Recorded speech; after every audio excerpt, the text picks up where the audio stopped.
This happened last summer when Emily was driving across the country. She had been on the road for hours, the kind of endless highway stretches that makes everything outside look the same. Nothing but desert and fading sunlight.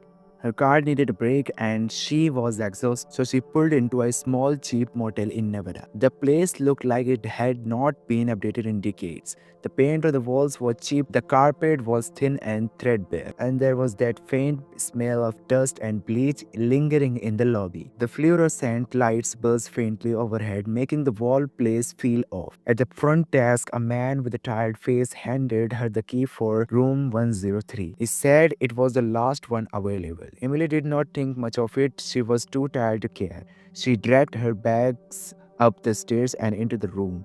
It was smelled dimly lit and had that faint mildew smell that always makes cheap motels feel creepier at night. She shut the door, locked it, and tried to shake off the feeling that something was just off. Around 2 a.m., Emily was startled awake by knocking, slow, deliberate, steady. At first, she thought it was someone at the door. Heart racing, she crept over and looked through the peephole. Nothing. The hallway was empty, silent except for the faint hum of the air conditioning. Then she heard it again knocking, softer this time, coming from inside the room. Her eyes widened when she realized that it was coming from the closet. Emily froze. Her hands shook as she debated what to do. She wanted to call someone, but her phone was in the car charging. Summoning every ounce of courage, she slowly stepped towards the closet. Her fingers brushed the handle. She opened the door. Nothing. Just the old hangers swaying slightly like someone had moved past them moments ago. The air inside the closet smelled musty and stale like it had not been touched in years. She did not stay to investigate. Emily grabbed her bag, threw it